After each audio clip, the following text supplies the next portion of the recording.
Buddy, how are you? My name is Diana Radcliffe. I am a fifth grade ELA teacher in Florida, and I am the face behind Teaching Upper Elementary, formerly known as Sassy Savvy Simple Teaching. Hope you're enjoying the first 2020 Digital Summer Summit. This free online conference was put together by some great teachers that we collaborate with online to share with you some ideas and information for the upcoming school year. And, we're all in this together. So today I'm here to talk to you about how to continue teaching essay writing digitally and provide effective student feedback. So once you logged in to the website for this summer summit, you were able to print the session handout materials. So here is mine.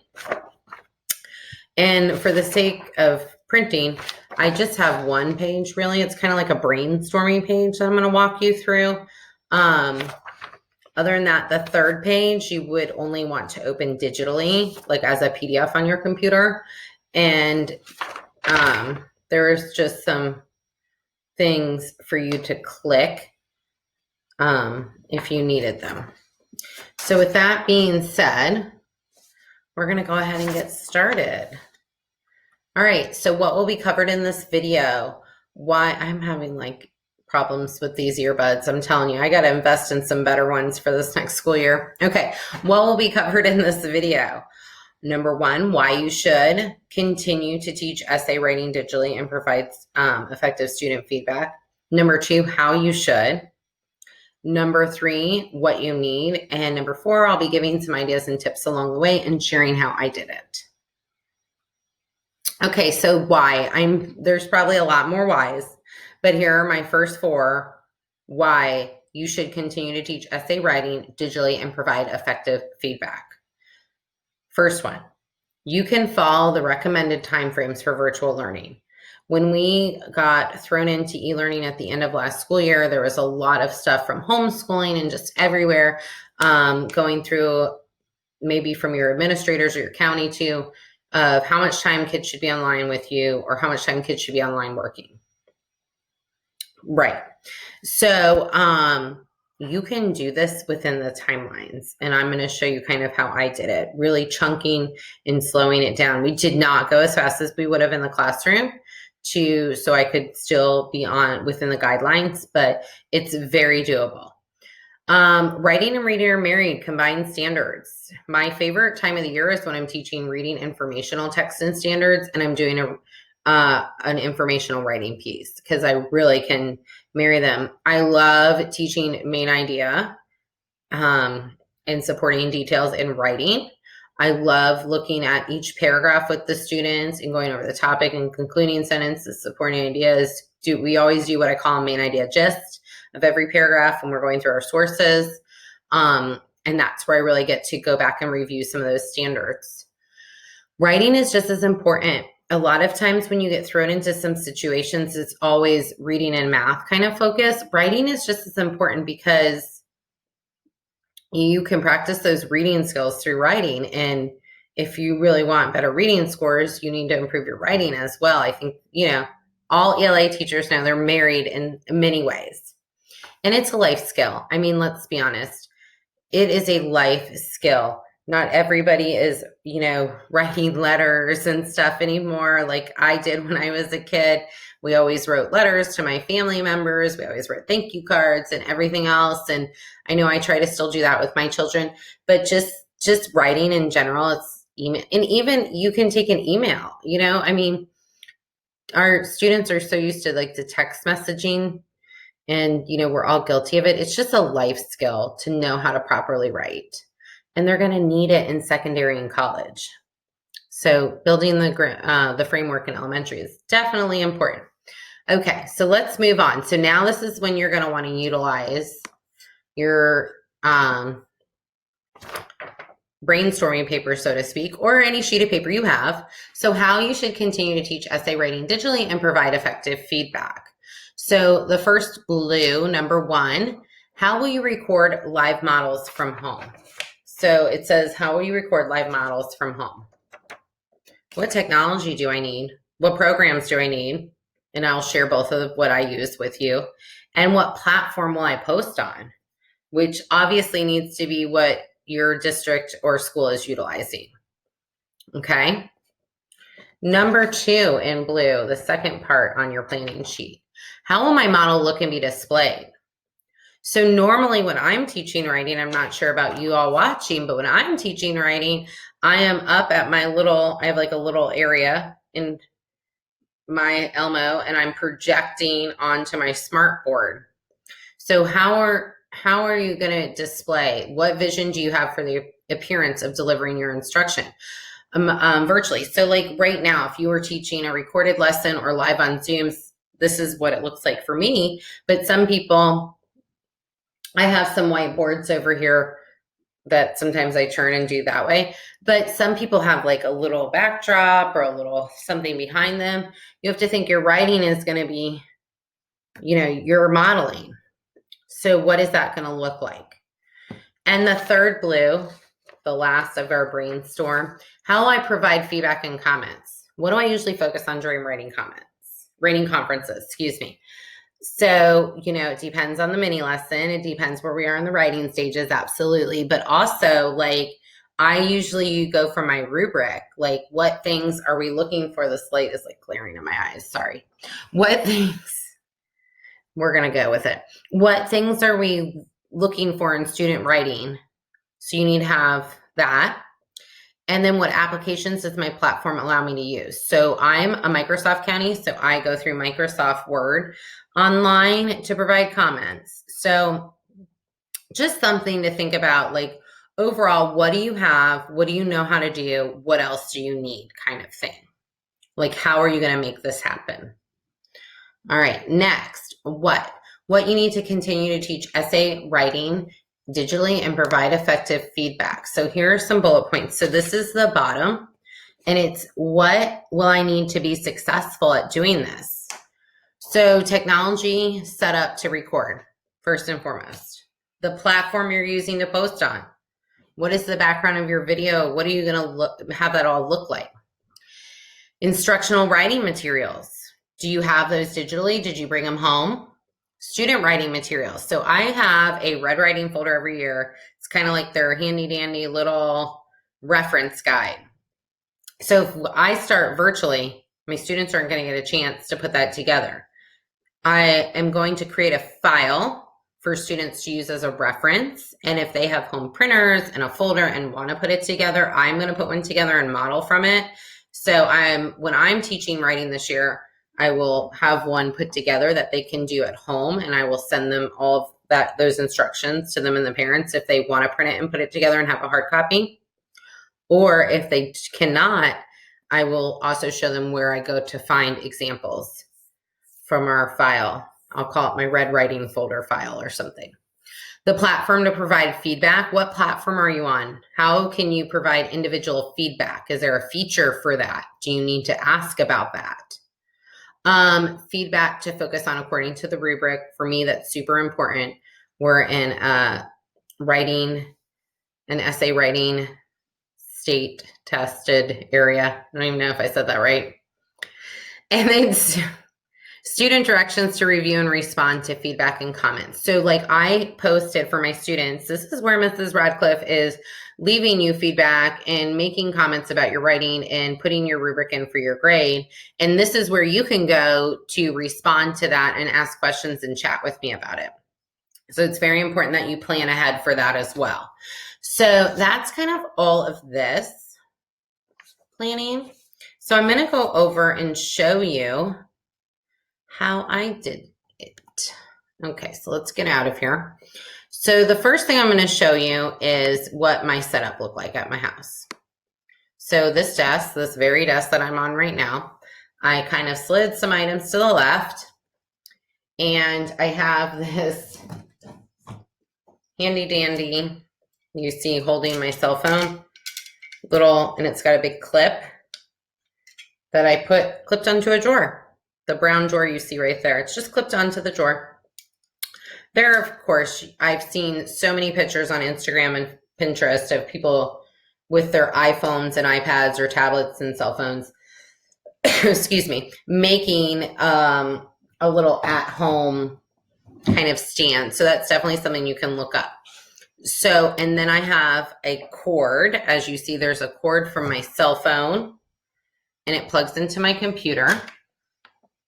So I have a cord and you can see right there, I'm mirroring, that's my planner onto my computer.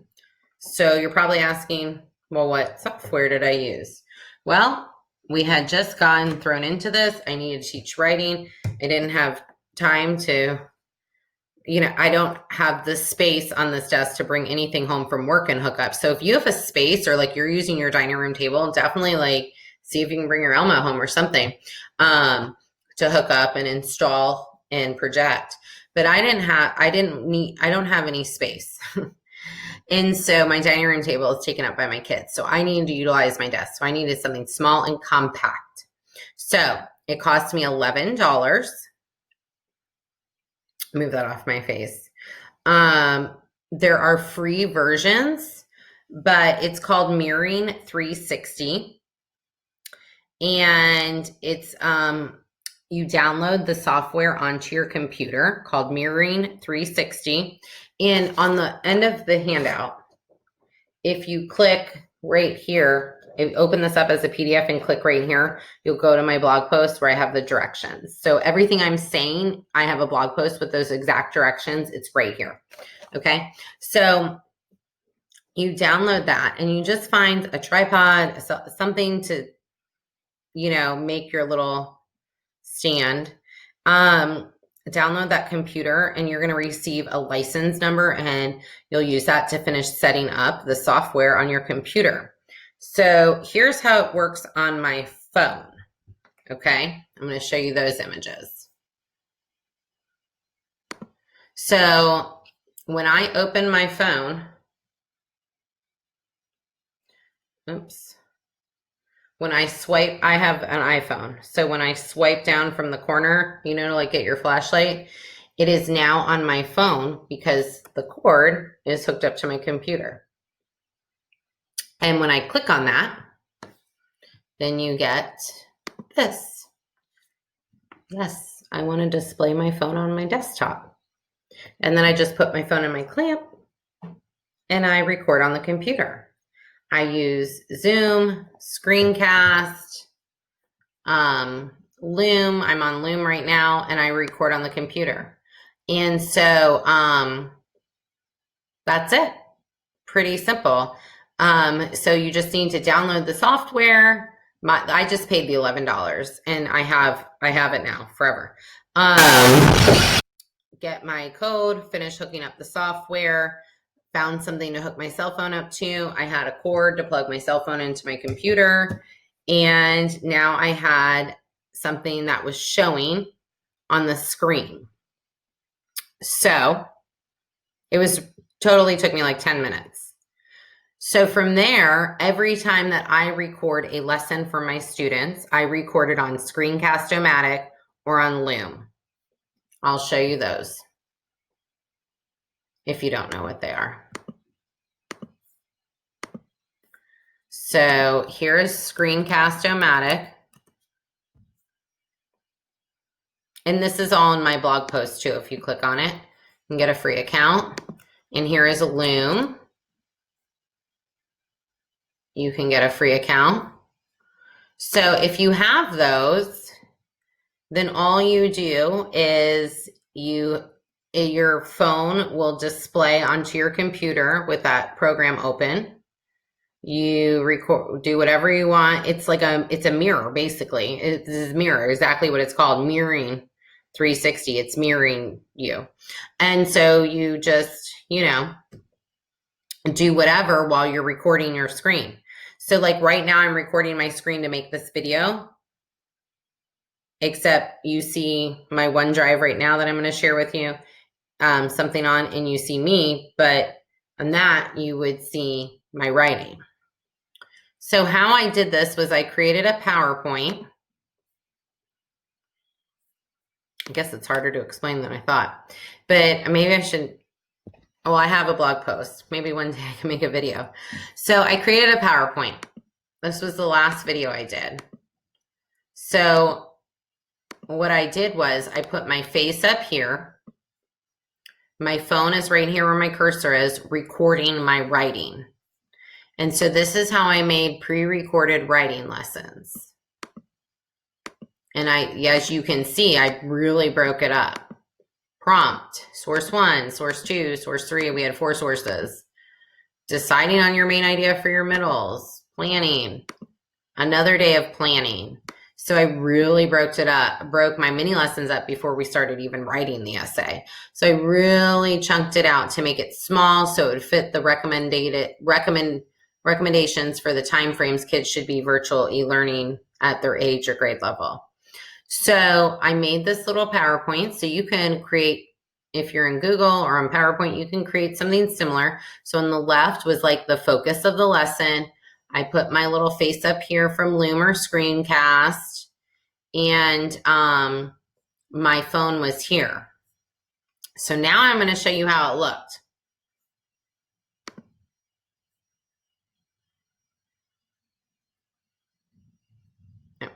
Okay, let me click on this one. Let's see. Oh, I'm still here. So this is how it looked. So there's me. Here is what my day is. And there's what my phone is mimicking. Just if I was in the classroom.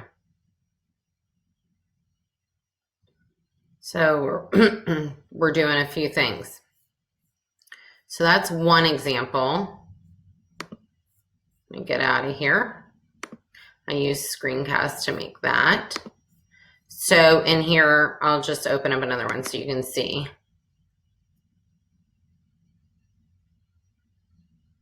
So there's me again. I'm modeling the plan, expanding our evidence right here in our middles this day. Here's my mini lesson and my focus. So you can see me. I'm recording myself, but as I'm recording myself, it's recording my mini lesson as you would see projected in the under my Elmo on my smartboard. So, and then I just have a file. You see my file is eLearning Titanic Writing. So I just have a file. So that is how I set up shop, so to speak. Okay. So that's the first thing. So again, all the details about that I've written out on the blog post. You can click that link to go there.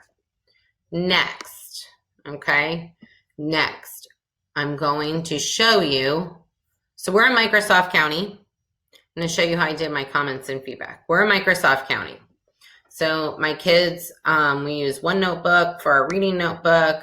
We've worked on Sway and all that. So if you're in Google or whatever platform you're on, maybe Microsoft, you have a place where your kids can type. So a few things I did that I'm going to share with you. So I made this class essay practice because I can't show you student work, obviously. Okay, so the first thing I do in my file is and this is something I do like while I watch TV or whatever. I made a class file for my homeroom, and I made a class file for my partner's homeroom. And inside the file, see where it says sample student, made a file for every kid in each homeroom. That file is the file I shared with them. So the only people that could see their essays were me and them. So I don't know what platforms you have. I'm just going to show you what I did. If you can do the same, great. Or if you have something similar that this is hopefully sparking some ideas for you, great.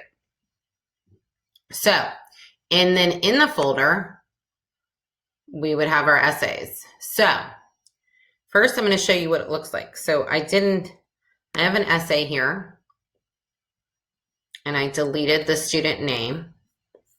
So here's an essay. And if you are wondering, as this is loading, my computer is going super slow. I guess I have like a ton of things open. So I'll close a few while we're waiting. If you are wondering how I got my students to type, it's a secret. I'm just kidding. Talk to text, Same thing they do on their cell phones. So I made a video about this dictate button. This is where my students that like to write on paper, the problem is if they send me a picture of their writing, I can't grade it like from the picture. It's too hard for me. So I needed them to type it. Let's just say that. So what I did prior to this that you're seeing is that I taught my students how to use the dictate button where they could talk into their computer just like they would on a cell phone, text message. And I made a video modeling how to do it and then how to stop and reread and edit. So for the kids that are not good typers, my kids use this. So they would go a couple sentences at a time. And we only typed like one paragraph at a time. I gave them one day was to type a paragraph. So that really helps. So that's the trick. Okay. So here is what my student would see. And here are the comment buttons. So you will see, let me move my face again. My comments. The introduction provides enough information to introduce the topic in an effective way. Each body paragraph is organized effectively. Textual evidence is blended effectively into the paragraphs. The conclusion contains the necessary components, rephrasing the main point of the essay along with summarizing of main ideas. So I added these comments. You will see that through these little flags are my comments and where they were for each section. See how it highlights the corresponding? And then they have their rubric. So this is just how it looks when you view it after I do the comments and after my students type it. So I would give them their grade at the end. Oops, wrong side. I would give them their grade at the end, and then that's what I would, move forward. So this is just an example to give you a visual. So let me show you how I did that. So practice. So my student types their practice essay, whatever. Let me move over while this is loading.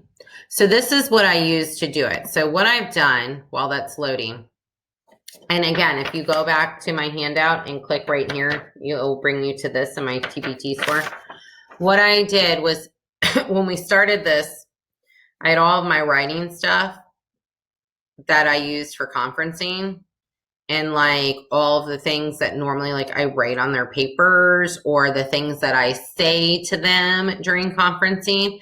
And I needed a digital file. Like I couldn't keep typing and typing and type. It was just taking too long to grade. So I needed something. And to be honest with you, I kicked myself for not doing this sooner in my life. But now I have it laminated and on rings so that I can use it quickly. I have everything in one spot. And I have my digital file for teaching digitally. So introduction. I've taken all of my items. So let's say I read their introduction and this is what I want to use. I'm going to copy it. Sample intro.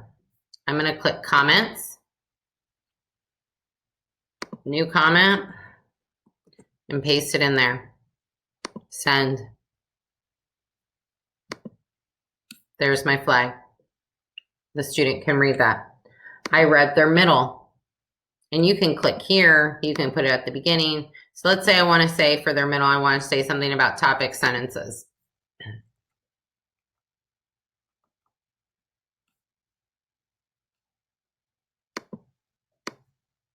I like to give them this feedback. Oops, sorry. Right here in the middle of their topic sentence. So my cursor's there. I'm going to click new. And now they have something else to read for me. Let's say down here in the middle of this paragraph, I don't like something that I think they could do better on.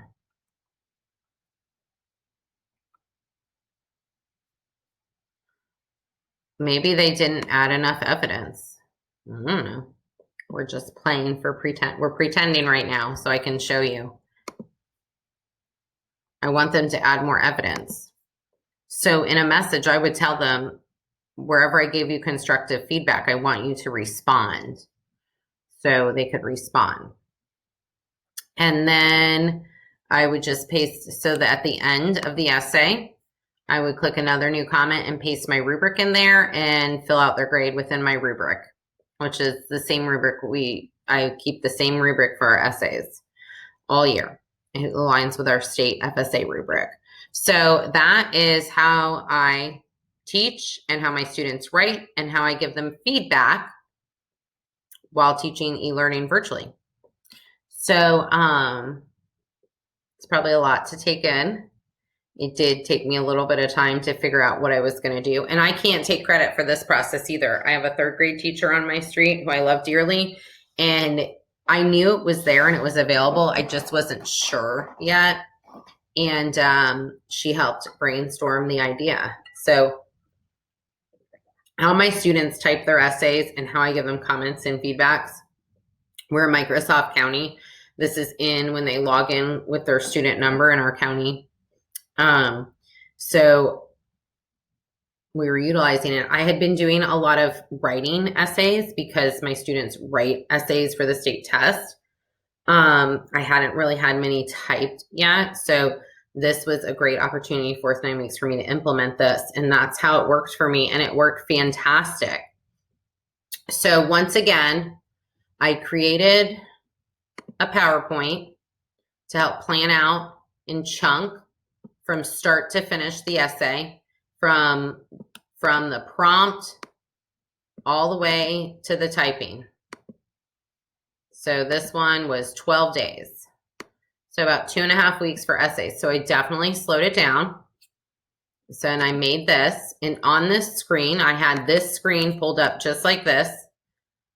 I had my cell phone hooked up with my software on my computer called mirroring360.com. Let me show you mirroring360.com. Mirroring360, right here, screen sharing. Okay, you can do a free trial. So this is exactly what I used, what I showed you. So I had this. I had my cell phone hooked up to my clamp. And just like that video that I showed you, some little clips of the videos I made, I was talking just like this, but modeling like I was writing under an Elmo. Just the same setup as I would in class while I was teaching writing and modeling writing. Did the same exact thing. So I did that and used that software, and that was it. And then my students had a folder where they put their Word Online essays. And in that folder is where I used, I don't know why it's taken so long. I've got a lot of stuff open. In this folder is where I used, probably because I have it open twice. In this folder is where I used this comment button. I did make a recorded video of my screen and myself beforehand teaching my students how to use the dictate button so they were not scared of typing their essays. So hopefully whatever platform you use has something similar. They all know how to do talk to text. And I did make a recorded video showing my students. I did like a mock sample just like this and showed them like, this is where Miss Radcliffe left feedback. If there's something you want to ask me about, ask me. If there's something I asked you to fix, fix. And then reply, fixed, please look. And that's how we had individual conferencing conversations. So, and then from the grade from there, I just put it in my grade book. So that is how I did it. So I know that's a lot of information. I hope it was helpful. Once again, on this sheet, there's some clickable links. There's a clickable link to this resource. This resource is right here in my Teachers Pay Teacher store that you can grab. And then you can also, on this paper, click on my blog post about how to set up your own document camera using your computer and cell phone. And again, I used the $11 program. It was just easy for me at that time to just pay the $11 and be done. You could probably even save the receipt from it and turn it in. I didn't think about that. Maybe I'll go do that now. I'll print that receipt and turn it in. So yeah, so that is what I wanted to share with you. Another thing before we get off, when you log into your conference site, you got to scroll down. There's a welcome video. So if you haven't watched that, take a moment to watch that. So once you scroll down before day one, which was yesterday, once you scroll down, the summer brochure, the session resources, when you click on that, you're going to be able to open up session resources. This is what I'm talking about, my friends. Download additional resources. This is the big thing. Jennifer, who set this up. No, I don't know where she is. She's not there. She's on a different page. But Jennifer, who set this up, put this huge ebook of additional resources together for you to click on and see other teachers' blog posts and articles, and just from other educational websites, like of tons of helpful tips. So you're definitely going to want to grab that. So as you know, yesterday was day one. Today is day two. So watch the session, go to the speaker chat. So the speaker chat is on my Facebook page. There will be a live on my Facebook page. So if you have a question, but if you missed the speaker chat or you're watching this video outside the live time, do not worry. You can simply send a message to me. And that, my friends, is it for me. So thank you. Good luck at the start of your new school year, and make sure we stay connected. You can find me on Facebook, Instagram, Pinterest. You can go on my website and join my email list, and also on Teachers Pay Teachers. And I hope you have a great day, and thanks for listening in. Bye.